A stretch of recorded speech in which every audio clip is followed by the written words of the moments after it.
Audio clip number 14۔ اس میں آپ انشاءاللہ عز و جل قرآن پاک کی سورہ بقرہ کی آیت نمبر 34 سے لے کر 36 تک، یعنی 34 سے لے کر 36 تک کی تلاوت، ترجمہ اور تفسیر صراط الجنان سنیں گے۔ بسم اللہ الرحمن الرحیم۔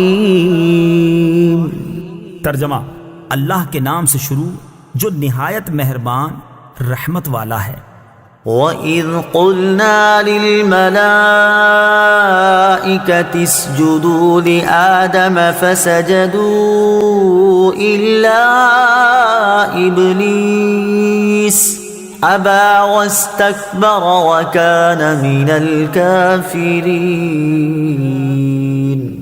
ترجمہ: اور یاد کرو جب ہم نے فرشتوں کو حکم دیا کہ آدم کو سجدہ کرو تو ابلیس کے علاوہ سب نے سجدہ کیا، اس نے انکار کیا اور تکبر کیا اور کافر ہو گیا۔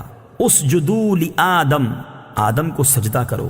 تفسیر صراط الجنان میں ہے اللہ تعالیٰ نے حضرت آدم علیہ السلام کو تمام موجودات کا نمونہ اور عالم روحانی اور جسمانی کا مجموعہ بنایا اور فرشتوں کے لیے حصول کمالات کا وسیلہ بنایا، تو انہیں حکم فرمایا کہ حضرت آدم علیہ السلام کو سجدہ کریں، کیونکہ اس میں حضرت آدم علیہ السلام کی فضیلت کا اعتراف اور اپنے مقولہ اتجعل فیہا کی معذرت بھی ہے۔ بہرحال تمام فرشتوں کو سجدے کا حکم دیا گیا اور ملائکہ مقربین سمیت تمام فرشتوں نے سجدہ کیا، لیکن شیطان نے سجدہ کرنے سے انکار کر دیا اور تکبر کے طور پر یہ سمجھتا رہا کہ وہ حضرت آدم علیہ السلام سے افضل ہے اور اس جیسے انتہائی عبادت گزار فرشتوں کے استاد اور مقرب بارگاہ الہی کو سجدے کا حکم دینا حکمت کے خلاف ہے۔ اپنے اس باطل عقیدے، حکم الہی سے انکار اور تعظیم نبی سے تکبر کی وجہ سے وہ کافر ہو گیا۔ حضرت آدم علیہ السلام اور ابلیس کا واقعہ قرآن پاک کی 7 سورتوں میں بیان کیا گیا ہے۔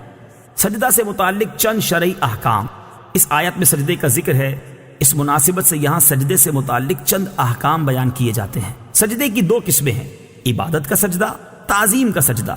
عبادت کا سجدہ کسی کو معبود سمجھ کر کیا جاتا ہے، اور تعظیم کا سجدہ وہ ہوتا ہے جس سے مسجود یعنی جسے سجدہ کیا جائے اس کی تعظیم مقصود ہوتی ہے۔ تعظیمی سجدہ پہلی شریعتوں میں جائز تھا، ہماری شریعت میں منسوخ کر دیا گیا، اب کسی کے لیے جائز نہیں ہے، لہٰذا کسی پیر یا ولی یا مزار کو تعظیمی سجدہ کرنا حرام ہے۔ لیکن یہ یاد رہے کہ تعظیمی سجدہ کرنے والوں پر یہ بہتان باندھنا کہ یہ معبود سمجھ کر سجدہ کرتے ہیں، یہ اس تعظیمی سجدے سے بڑا جرم ہے، کیونکہ یہ مسلمانوں کو مشرک و کافر کہنا ہے۔ تکبر کی مذمت۔ تکبر ایسا خطرناک عمل ہے کہ یہ بعض اوقات بندے کو کفر تک پہنچا دیتا ہے، اس لیے ہر مسلمان کو چاہیے کہ وہ تکبر کرنے سے بچے۔ حضرت عبداللہ ابن مسعود رضی اللہ تعالی عنہ سے روایت ہے، نبی کریم صلی اللہ تعالی علیہ وسلم نے ارشاد فرمایا، تکبر حق کی مخالفت کرنے اور لوگوں کو حقیر جاننے کا نام ہے۔ حضرت عبداللہ ابن مسعود رضی اللہ تعالی عنہ سے روایت ہے، حضور اقدس صلی اللہ تعالی علیہ وسلم نے ارشاد فرمایا، تکبر سے بچتے رہو، کیونکہ اسی تکبر نے شیطان کو اس بات پر ابھارا تھا کہ وہ حضرت آدم علیہ السلام کو سجدہ نہ کرے۔ وَقُلْنَا يَا آدَمُ اسْكُنْ أَنْتَ وَزَوْجُكَ الْجَنَّةَ وَكُلَا مِنْهَا رَغَدًا حَيْثُ شِئْتُمَا وَلَا تَقْرَبَا هَذِهِ الشَّجَرَةَ فَتَكُونَا مِنَ الظَّالِمِينَ فَأَزَلَّهُمَا الشَّيْطَانُ عَنْهَا فَأَخْرَجَهُمَا مِمَّا كَانَا فِيهِ وَقُلْنَا اهْبِطُوا بَعْضُكُمْ لِبَعْضٍ عَدُوٌّ وَلَكُمْ فِي الْأَرْضِ مُسْتَقَرٌّ وَمَتَاعٌ إِلَى حِينٍ۔ ترجمہ: اور ہم نے فرمایا، اے آدم، تم اور تمہاری بیوی جنت میں رہو اور بغیر روک ٹوک کے جہاں تمہارا جی چاہے کھاؤ، البتہ اس درخت کے قریب نہ جانا ورنہ حد سے بڑھنے والوں میں شامل ہو جاؤ گے۔ تو شیطان نے ان دونوں کو جنت سے لغزش دی، پس انہیں وہاں سے نکلوا دیا جہاں وہ رہتے تھے، اور ہم نے فرمایا تم نیچے اتر جاؤ، تم ایک دوسرے کے دشمن بنو گے اور تمہارے لیے ایک خاص وقت تک زمین میں ٹھکانا اور زندگی گزارنے کا سامان ہے۔ یا آدم اسکن انت وزوجک الجنہ، اے آدم تم اور تمہاری بیوی جنت میں رہو۔ تفسیر صراط الجنان میں ہے، یہاں سے حضرت آدم علیہ الصلوۃ والسلام اور ابلیس کا واقعہ بیان کیا گیا ہے، اور اس کا خلاصہ کچھ یوں ہے۔ حضرت آدم علیہ الصلوۃ والسلام اور ابلیس کے واقعے کا خلاصہ: حضرت آدم علیہ الصلوۃ والسلام کو سجدہ نہ کرنے کی وجہ سے شیطان مردود ہوا تھا، لہٰذا وہ حضرت آدم علیہ الصلوۃ والسلام کو نقصان پہنچانے کی طاق میں رہا۔ اللہ تعالیٰ نے حضرت آدم علیہ الصلوۃ والسلام اور حضرت حوا رضی اللہ تعالی عنہا سے فرمایا کہ جنت میں رہو اور جہاں دل کرے بے روک ٹوک کھاؤ، البتہ اس درخت کے قریب نہ جانا۔ شیطان نے انہیں وسوسہ ڈالا اور کہنے لگا کہ تمہیں تمہارے رب عز و جل نے اس درخت سے اس لیے بنا فرمایا ہے کہ کہیں تم فرشتے نہ بن جاؤ یا تم ہمیشہ زندہ رہنے والے نہ بن جاؤ۔ اور اس کے ساتھ شیطان نے قسم کھا کر کہا کہ میں تم دونوں کا خیر خواہ ہوں۔ اس پر انہیں خیال ہوا کہ اللہ پاک کی جھوٹی قسم کون کھا سکتا ہے۔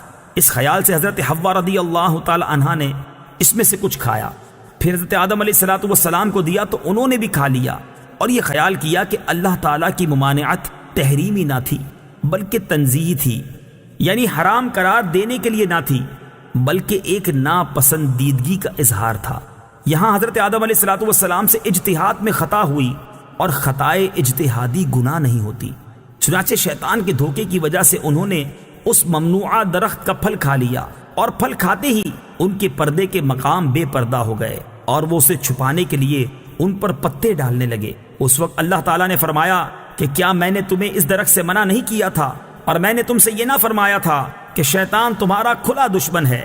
اس کے بعد حکم الہی ہوا کہ تم زمین پر اتر جاؤ، اب تمہاری اولاد آپس میں ایک دوسرے کی دشمن ہوگی، اور تم ایک خاص وقت تک زمین میں رہو گے۔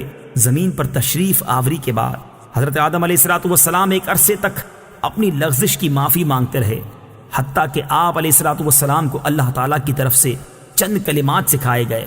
پھر جب آپ علیہ الصلوۃ والسلام نے ان کلمات کے ساتھ توبہ و معافی کی درخواست کی تو وہ قبول ہوئی۔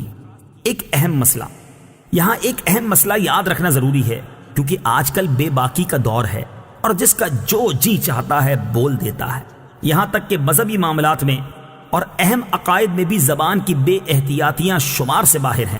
اس میں سب سے زیادہ بے باکی جس مسئلے میں دیکھنے میں آتی ہے وہ حضرت آدم علیہ الصلوۃ والسلام کا جنتی ممنوعہ درخت سے پھل کھانا ہے۔ اعلیٰ حضرت امام احمد رضا خان علیہ رحمت الرحمان فرماتے ہیں، غیر تلاوت میں اپنی طرف سے حضرت آدم علیہ الصلوۃ والسلام کی طرف نافرمانی و گناہ کی نسبت حرام ہے۔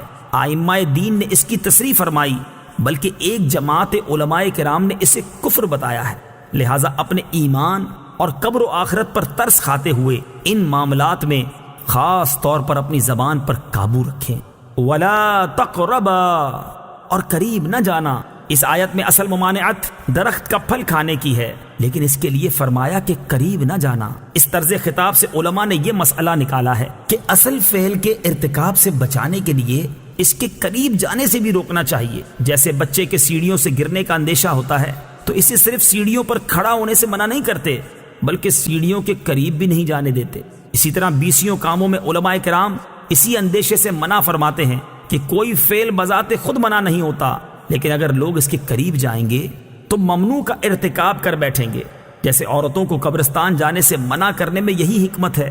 اسی سے پیر اور مشائخ کے فعل کا استدلال ہو سکتا ہے کہ وہ مریدوں کی تربیت کے لیے بعض اوقات کسی جائز کام سے بھی روک دیتے ہیں، کیونکہ وہ جائز کام کسی برائی تک پہنچنے کا ذریعہ بن سکتا ہے۔ فَتَكُونَا مِنَ الظَّالِمِينَ، ورنہ تم زیادتی کرنے والوں سے ہو جاؤ گے۔ ظلم کا معنی ہے کسی شے کو اس کی اپنی جگہ کے علاوہ کسی اور جگہ رکھنا، اور یہاں آیت میں ظلم خلاف اولا کے معنی